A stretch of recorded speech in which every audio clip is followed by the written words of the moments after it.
ഈ LDF-ന്റെ കാലഘട്ടത്തിലാണ് ഈ പെൻഷൻ കൃത്യമായിട്ട് കൊടുക്കുന്ന ഒരു സ്ഥിതി ഉണ്ടായിരുന്നത്. നേരത്തെ UDF-ന്റെ കാലഘട്ടത്തിൽ 24 മാസത്തോളം പെൻഷൻ കുടിശ്ശികയായിരുന്നു. ഏകദേശം 500 രൂപയോളൊക്കെയാണ് അന്ന് പെൻഷൻ കൊടുത്തിരുന്നത്. LDF വന്നപ്പോൾ കൃത്യമായിട്ട് ആളുകൾക്ക് പെൻഷൻ കൊടുത്തു തുടങ്ങിയപ്പോൾ സ്വാഭാവികമായി ഈ അമ്മയുടെ പ്രതികരണം അതാണ്. കാരണം കൃത്യമായിട്ട് എല്ലാ മാസങ്ങളും പെൻഷൻ കൊടുത്തു. ഇപ്പോൾ 4-5 മാസമായിട്ടുണ്ടായ പ്രതിസന്ധി എന്ന് പറയുന്നത് സംസ്ഥാന ഗവൺമെന്റിന് കേന്ദ്രത്തിൽ നിന്ന് കിട്ടുന്ന ഫണ്ടിന്റെ അങ്ങനെയൊക്കെയാണല്ലോ ഇവർ പറയണത്. അത് വല്ലതും വിശ്വസിക്കുന്നുണ്ടോ? അതായത് കേന്ദ്രം തരാത്തോണ്ടാണ് പൈസ തരാത്തതെന്നാണ് പറയുന്നത്. കേന്ദ്രം എന്തുകൊണ്ടാ തരാതെ പോലും അത് ചോദിക്കണല്ലോ. അത് എന്തുകൊണ്ട് ഇല്ലാതെ അത് മോദിയോട് ചോദിക്കണം. അപ്പൊ ഇത്രേ ഉള്ളൂ. ഇങ്ങനെ കൂടുന്ന ആള് അത് ചോദിക്കണല്ലോ. കേന്ദ്രത്തോട് പോയി ചോദിക്കണം. അമ്മയെ സ്വാധീനിക്കരുത്. അമ്മയുടെ അഭിപ്രായത്തെ സ്വാധീനിക്കരുത്. അമ്മ പറയുന്നതാണ് നമുക്ക് വേണ്ടത്. സ്വാധീനിക്കരുത്. അപ്പൊ അമ്മ ജാനുമ്മ എന്റെ ചോദ്യം ഇത്രേ ഉള്ളേ. അതായത് ജാനുമ്മയ്ക്ക് ഇപ്പൊ പെൻഷൻ കിട്ടുന്നില്ല. 5 മാസമായി.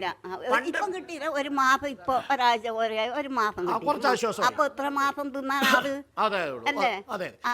ഒരു മാസം 1500 റുപ്യ കിട്ടിയ എത്ര മാസം തിന്നാ മതി? 5 മാസം പൊത്തി വെച്ചാൽ കിട്ടുമോ നമുക്ക്? എന്നാ പിന്നെ ഞാൻ വോട്ടിന് വരില്ല, വോട്ടും ചെയ്യൂല. കേന്ദ്രം തരാഞ്ഞിട്ടാണ്. കേന്ദ്രം തരുന്നില്ല. അത് എന്തുകൊണ്ട് കേന്ദ്രം തരാതെന്നല്ലേ പറയുന്നത്? അപ്പൊ കേന്ദ്രം തരുന്നില്ല എന്ന് പറഞ്ഞാൽ BJP സർക്കാർ, മോദി സർക്കാർ തരുന്നില്ല എന്നാണോ അമ്മ പറയുന്നത്? ആണോ? അത് മാർക്സിസ്റ്റ് സർക്കാരിന്റെ കുഴപ്പമല്ലെന്നാണോ പറയുന്നത്? അതല്ല, എല്ലാവരുടെയും കുഴപ്പമാ അല്ലേ? അങ്ങനെയല്ലോ അമ്മ പറയുന്നത്. നിങ്ങൾ എല്ലാരും കുഴപ്പം, ആർക്കും ആരും വ്യത്യാസമില്ല. അതെ, ആരും വ്യത്യാസമില്ല. നമുക്ക് പൈസ കിട്ടണം, അത് എല്ലാവരുടെയും കുഴപ്പം. അത് അവർ തരുന്നില്ലെങ്കിലും നമുക്ക് പൈസ കിട്ടണം. പെൻഷൻ കിട്ടുന്ന ആൾക്ക് പെൻഷൻ കിട്ടണം. ഇത് ആരും കുഴപ്പമായാലും വേണ്ടില്ല. ഇത് നിയമിച്ചിട്ടുണ്ടോ ആ നിയമം നമുക്ക് കിട്ടണമെന്നേ പറഞ്ഞു. വോട്ട് ചെയ്യാൻ വരുവേ ഇല്ല. ഞാൻ പോയി. ഒരു കാര്യം കൂടി ചോദിക്കട്ടെ ജാനുമ്മ, ഇതൊരു 3 മാസത്തെ പെൻഷൻ ഇപ്പൊ തരുന്നു. സർക്കാർ തീരുമാനിച്ചത് വിഷു ആകുമ്പോഴേക്ക് 2 മാസത്തെ പെൻഷൻ തരാമെന്ന് പറഞ്ഞു. വോട്ടിടാൻ പോവോ? 2 മാസത്തെ പെൻഷൻ തന്നാ വോട്ടിടാൻ പോവോ? വോട്ട് ചെയ്യാൻ പോവാ.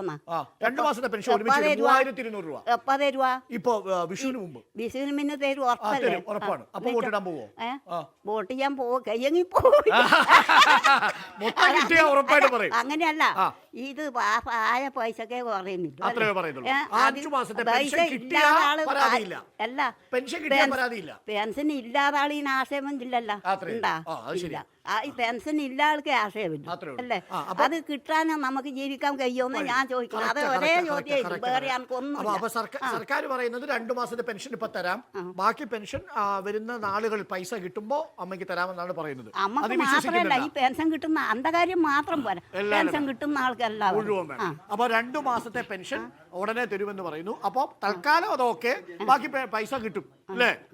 അപ്പൊ ഓക്കെയാണ്. അപ്പൊ അതാണ്. അപ്പൊ കാര്യങ്ങൾ മനസ്സിലായല്ലോ. നിങ്ങൾ പറയുന്ന പോലെ അല്ല, ആൾക്കാർക്ക് പൈസ ഇല്ലാത്തതുകൊണ്ട് ബുദ്ധിമുട്ടുണ്ട്. കൊടുത്തുകൊണ്ടുകൊണ്ടാണ് ഈ പ്രശ്നം. അപ്പൊ ഇപ്പൊ നേരത്തെയുള്ള ഗവൺമെന്റ് ഒന്നും ഇത് കൊടുത്തിട്ടില്ല. ഇത് അമ്മ പറഞ്ഞത് ഈ നാടിന്റെ വികാരമാണ്. ഈ നാട്ടുകാരുടെ പാവപ്പെട്ടവരുടെ വികാരമാണ്. അതാണ് പറഞ്ഞത്. ഇതാരും സ്വാധീനിച്ചിട്ടൊന്നുമല്ല. അമ്മയുടെ മനസ്സിലുള്ളത് നാടിന്റെ വികാരമാണ്. ഒരു മകൻ മാത്രമേ ഉള്ളൂ. ആ മകൻ കൊണ്ട് ജീവിക്കുന്നു. 1200 രൂപ കിട്ടുമായിരുന്നെങ്കിൽ ഒരുപാട് കാര്യം നടക്കും. അപ്പൊ കഴിഞ്ഞൊരു 5 മാസമായിട്ട് വലിയ ബുദ്ധിമുട്ടാണ്. വേറെ പണിക്ക് പോകാനും പറ്റുന്നില്ല. കറക്റ്റായ ഒരു കാര്യം, നമ്മൾ തളിപ്പേണ്ട കാര്യമില്ല.